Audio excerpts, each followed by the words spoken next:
Hi everyone, today I thought I'd bring you all behind the scenes and show you how I edit my videos together.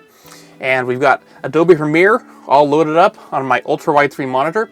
I absolutely love ultra widescreen monitors for video editing because they give me plenty of room for my timeline here where I will arrange everything, and for all my other tools, the color editing and whatnot. And over here I have my more traditional 16:9 monitor. And this is what I use primarily for photo editing, but also for picking out the sound for my video. And for that, I utilize Epidemic Sound. And I absolutely love this website. I've been using Epidemic Sound for many years now, and I just find it has such a enormous and ever-expanding library of music and sound effects that have really elevated my videos since I started using it. Before I started using Epidemic Sound, I would just use royalty-free stuff wherever I could find it. And while I often achieved good results using that, it was kind of hit and miss. And also, it's really tricky with copyright. If you use just royalty-free music, you often run into problems with copyright trolls claiming your music. And if you use Epidemic Sound, you get far fewer copyright trolls in my experience. And I'm not sponsored by Epidemic Sound. Let me just make that clear. I'm not sponsored by them. There will be an affiliate link in the description. Then if you purchase a subscription to Epidemic Sound through that, I do get like a free month, I think, of subscription with them, but I'm not actually sponsored by them. If they want to sponsor me, that'd be excellent. I'd be happy to accept that sponsorship because their service is actually just so good, and it has genuinely helped my videos. But anyway, with all that out of the way, we're going to start editing here. I'm going to do a time lapse because this is typically a very long process. Just getting everything just right. And the first step is just to get all of the video footage into the timeline, and then I'll start sorting through it, clipping it down until I sort of have a rough idea of what footage I want to use. And then we're going to pick out the music.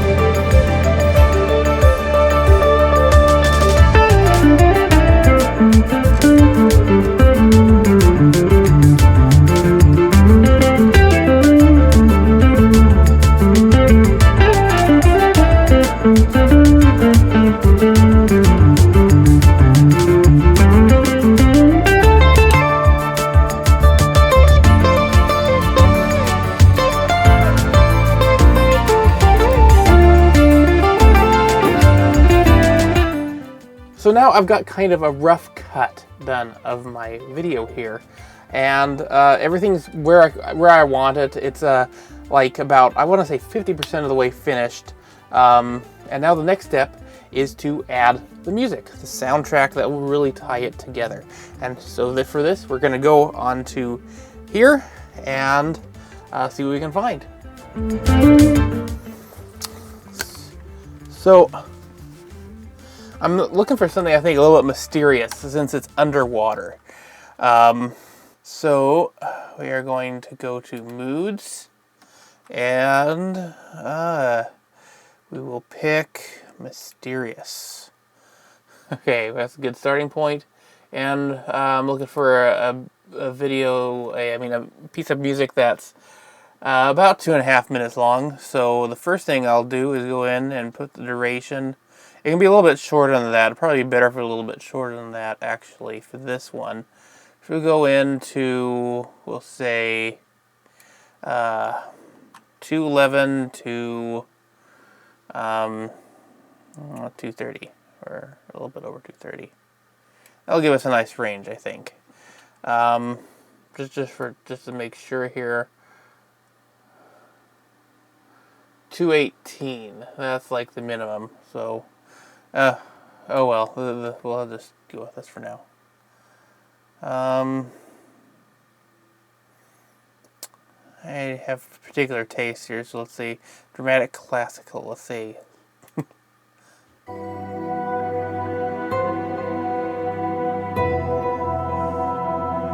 not sure about that.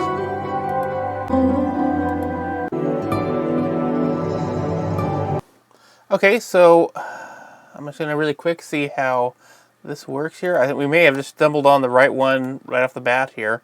I don't know though. We will see here. This is Love and Fantasy by Riki Zhao. I don't know if I got that right at all. But we'll see if this piece works. It's a little bit short. I'll just test it out with the video really quick.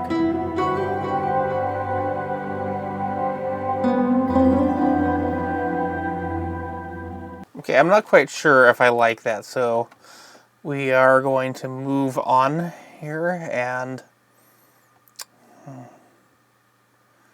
I may have to switch to a different genre, perhaps, or a different mood, I mean. Okay. A lot of good stuff here. I have particular taste. There's something here for everyone.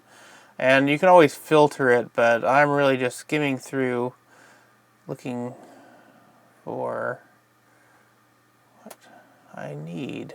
Let's see. Frustration in Disguise.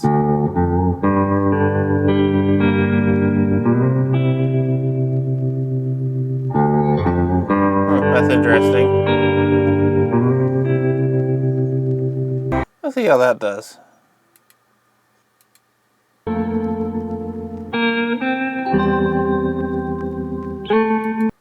Nah, I don't think so. I don't really like the stuff I had first either.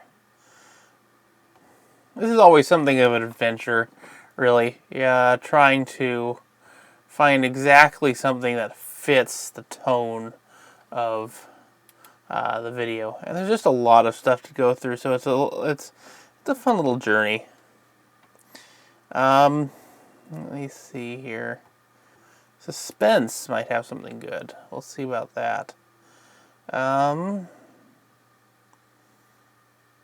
Llama House. They sometimes do pretty good stuff. That's roughly the right length. Ooh, I'm feeling that.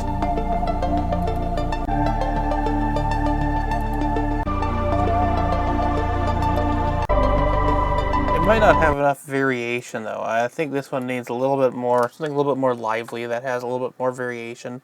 It has the right tone, but we will see how this works.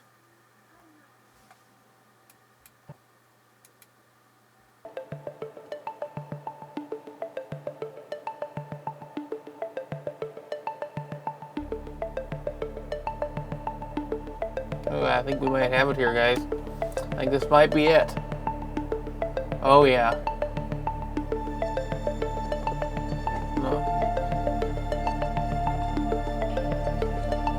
Look like exactly the right length and everything. It's so neat when a song just fits the music. Often I will edit for the beat, but this isn't, and really make the music, the video fit the music. But in this case, the music actually fits the video, and that's always really cool when that happens and everything just sort of meshes really well. And so far, I'm watching through the video. I'm not seeing anywhere that I actually need to edit so that it matches it the video better matches the music. That's really good. There are times where I have to do a lot of music and video editing to make sure everything really fits together. Often on like adventure videos where I'm hiking or where I'm going around taking pictures of the lens, then it's really important to get the music just right on the beat. And I'll usually use something a little bit more lively for those situations too. But this is a sort of a nice ambient sound that really matches the kind of alien and mysterious underwater setting that I have here. Yeah, this is it. This is it. It really makes it come alive, honestly. That's basically my process. Next, we're going to render it, and then I'll have the video and upload it, and we'll be done. Sometimes I have to go back for a second draft. Sometimes I'll switch out the music all over again. Like sometimes I'll render it, watch it a couple times, and then I'll feel like I need something different. But I think this time I've got it. And I chose Llama House there. They've actually made several pieces that I've used in my recent videos, and I like the sound they have, actually. Another artist I really like on Epidemic Sound is Johannes Bornloth. Highly recommend his stuff. A lot of my videos use his music. And there's just a ton of artists on here that I like. These are the two that I can think of off the top of my head. But there's a lot of other great ones that I should probably also mention. Epidemic Sound has just, a lot of great artists working for it, and I think pretty much whatever you're looking for, they have something that at least will be close to what you want, if not exactly what you want. And yeah, anyway, that's my editing process. You can click around somewhere here and watch the full video that we just edited. And I will see you all again next time. Thanks very much for watching. Bye!